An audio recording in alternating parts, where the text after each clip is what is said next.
Good evening.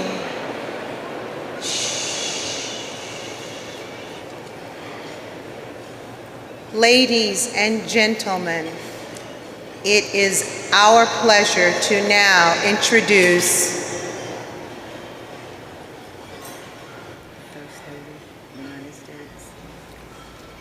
the First Lady of the United States of America, Ms. Michelle Obama.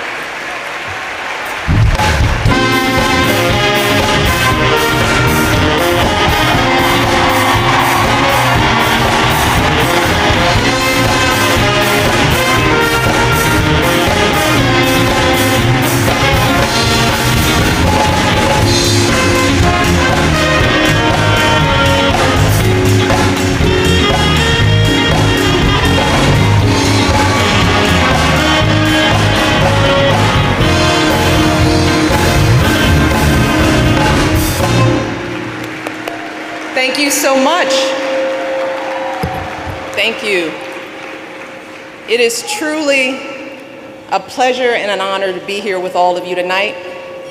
Thank you so much for having me. I want to start by thanking Congressman Cleaver and Shawnice Washington for their outstanding work and for their introduction. I also want to recognize your terrific CBC Foundation President and CEO, ALC Scott.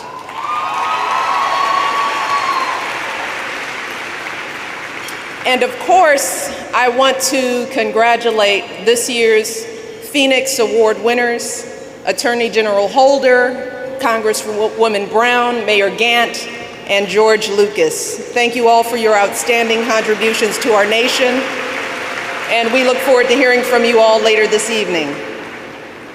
I also want to take a moment to note the passing of a true leader in this caucus, Congressman Donald Payne. Congressman Payne was a distinguished member of Congress, a visionary chairman of the CBC, and his presence is sorely missed. And finally, I want to recognize all of the CBC members, past and present, who are with us here tonight.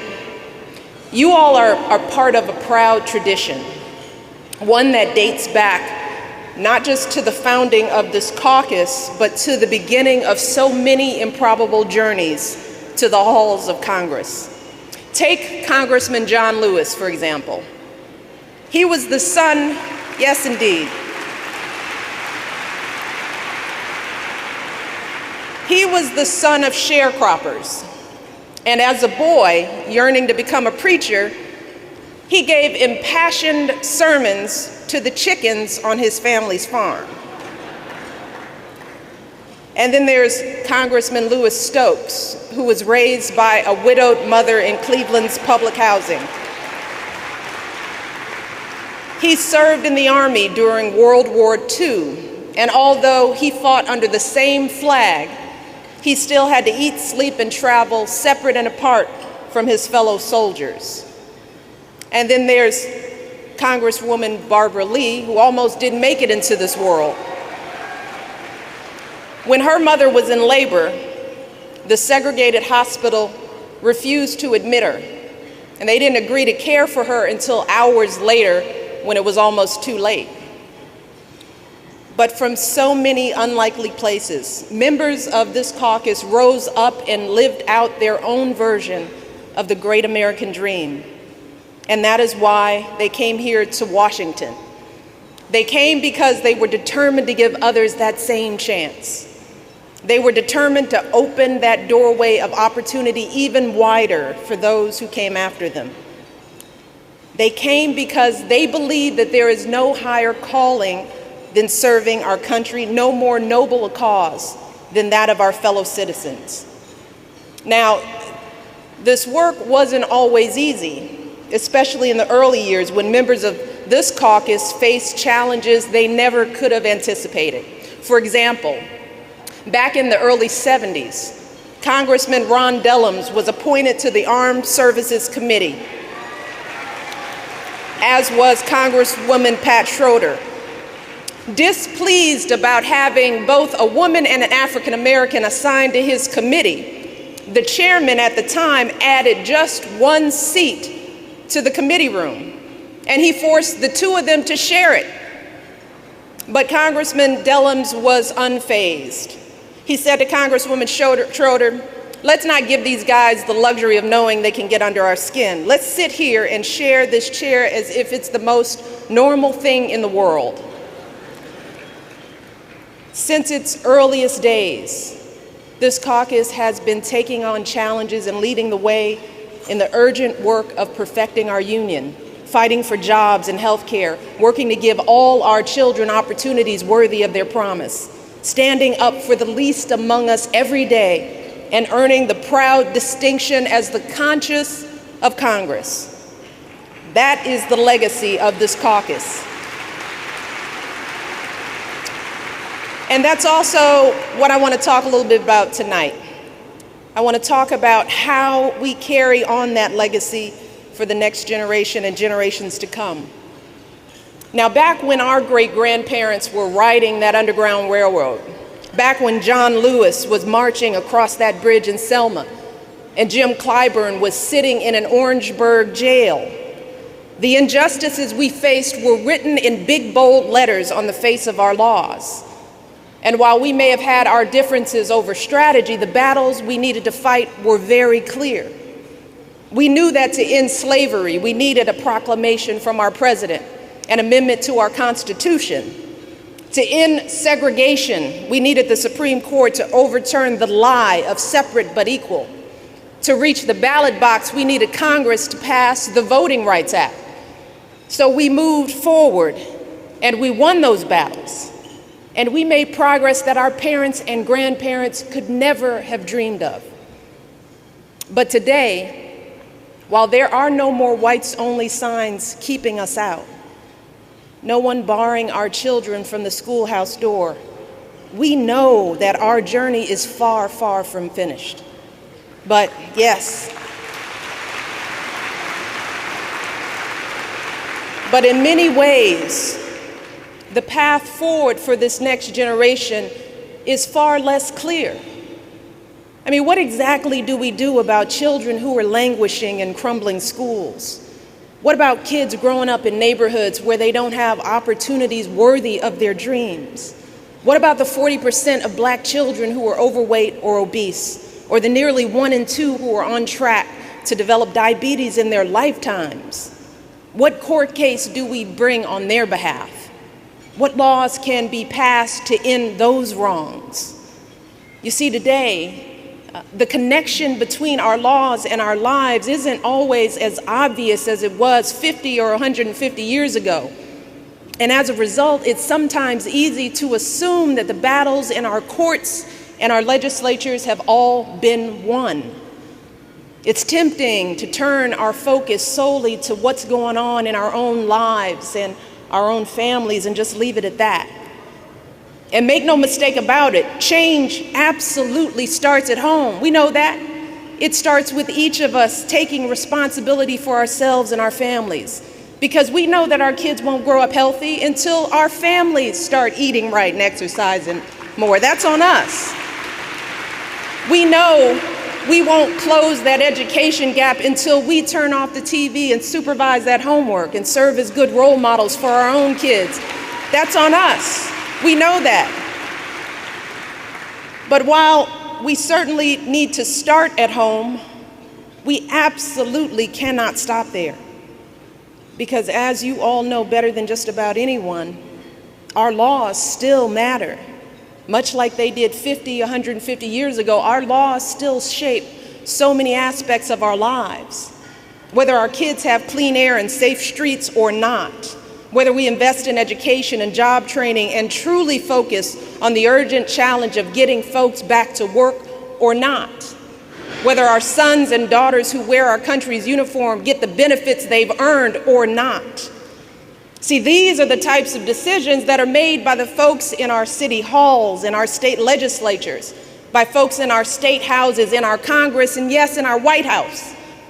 And who's responsible for selecting those public servants? Who is ultimately responsible for the decisions they make or don't make? We are. That's our job. As citizens of this great country, that is our most fundamental right, our most solemn obligation to cast our ballots and have our say in the laws that shape our lives.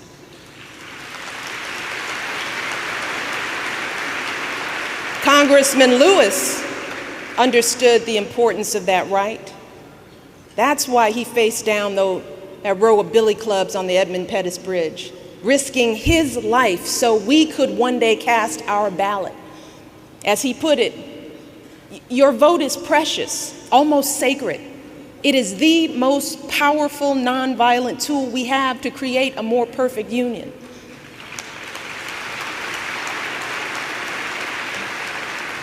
But today, how many of us have asked someone whether they're going to vote, and they say, no, I'm too busy, and besides, I voted last time, or no, it's not like my vote's going to make a difference. See, after so many folks sacrificed so much so that we could make our voices heard, too many of us still choose not to participate. But let's be clear, while we're tuning out and staying home on Election Day, other folks are tuning in. Other folks are taking politics very seriously. And they're engaged on every level. They're raising money. They're in constant dialogue with elected officials. And understandably, in the face of all of that money and influence, it can start to feel like ordinary voices can't be heard, like regular folks just can't get a seat at the table. But we are here tonight because we know that simply is not true.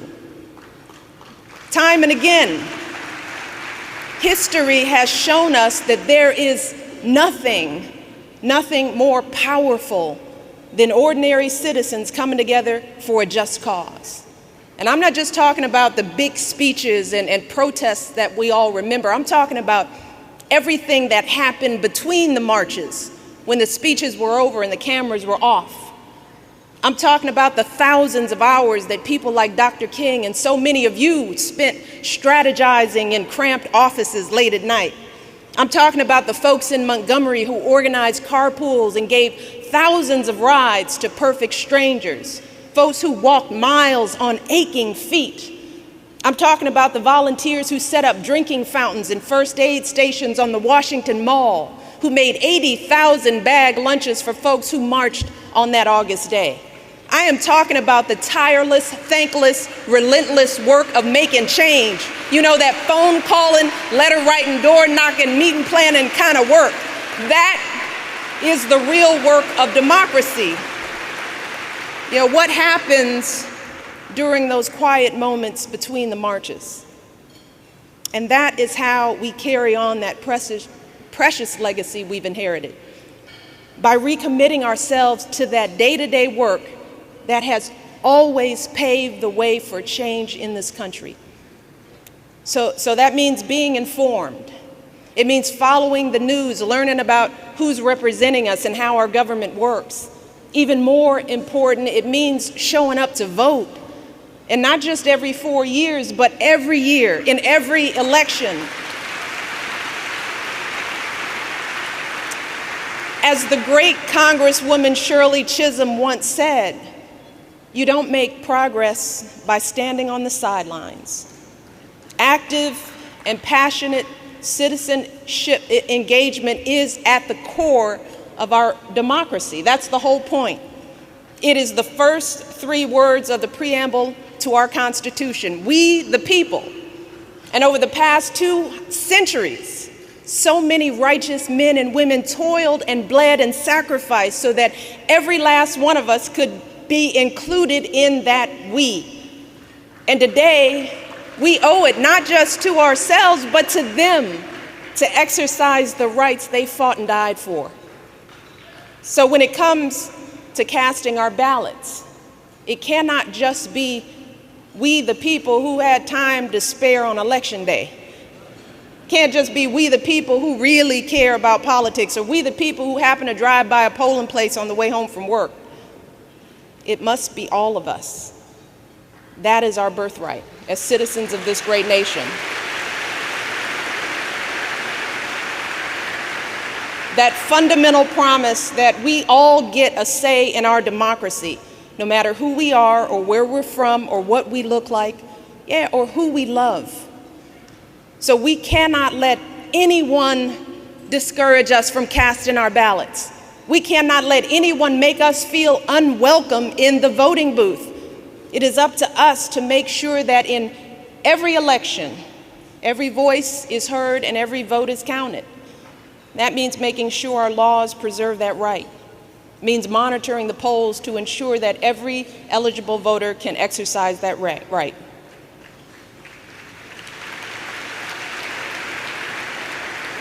And make no mistake about it, this is the march of our time. Marching door to door, registering people to vote. Marching everyone you know to the polls every single election. See, this is the sit-in of our day. Sitting in a phone bank, sitting in your living room calling everyone you know, your friends, your neighbors, that nephew you haven't seen in a while, that classmate you haven't spoken to in years, making sure they all know how to register, where to vote every year, in every election. This is the movement of our era, protecting that fundamental right, not just for this election, but for the next generation and generations to come. Because in the end, it's not just about who wins or who loses or who we vote for on election day. It's about who we are as Americans. It's about the democracy we want to leave for our kids and grandkids. It's about doing everything we can to carry on the legacy that is our inheritance, not just as African Americans, but as Americans, as citizens of the greatest country on earth. Now, as you all know very well, continuing to uphold our legacy requires constant and sustained struggle and hard work. It requires never-ending patience and determination. But here's the thing, when you get tired, and you will, when you start to get discouraged, and you will, I just want you to think about the members of this caucus. I want you to think about Congressman Dellum sitting cheek to cheek with Congresswoman Schroeder, debating and legislating like he owned the place. I want you to think about Congressman Stokes and how he went from a soldier in a segregated army to a senior member of the Appropriations Committee, overseeing funding to support veterans across this country.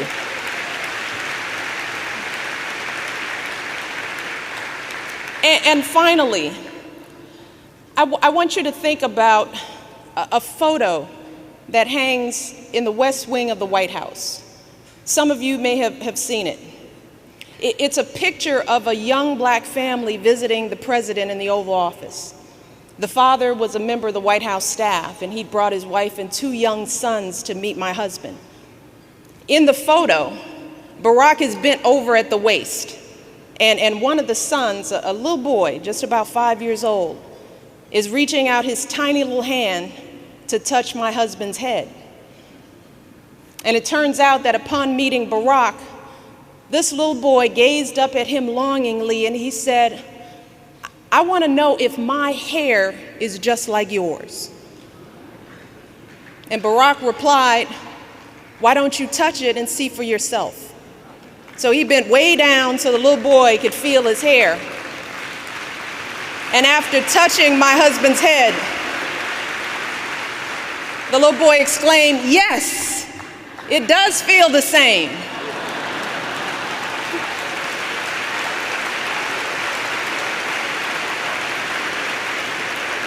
Now, every couple of weeks, the White House photographers change out all the photos in the West Wing, except for that one. That one and that one alone has hung on that wall for more than 3 years. So if you ever wonder whether change is possible, I want you to think about that little black boy in the office, the Oval Office of the White House, touching the head of the first black president.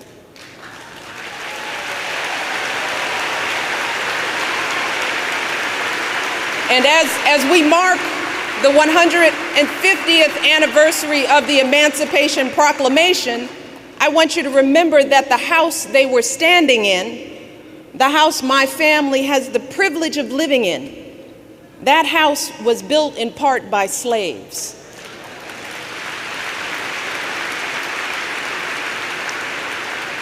But today, see, the beauty is children walk through that house and pass by that photo and they think nothing of it because that's all they've ever known.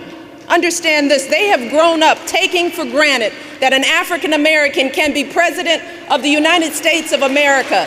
Now, isn't that part of the great American story, isn't it? It is the story of continuous, breathtaking progress from one generation to the next. It's the story of unwavering hope, grounded in unyielding struggle.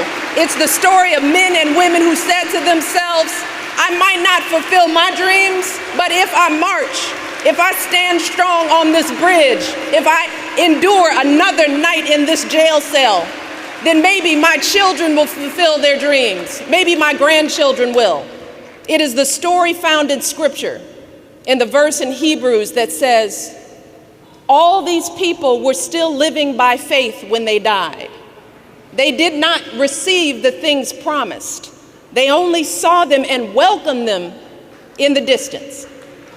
So through all the many heartbreaks and trials, all of you and so many who came before you, you have kept the faith. You could only see that promised land from a distance, but you never let it out of your sight.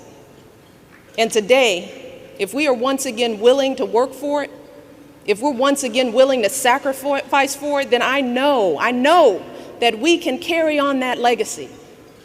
I know that we can meet our obligation to continue that struggle. And I know that we can finish the journey we started and finally fulfill the promise of our democracy for all our children. Thank you. God bless.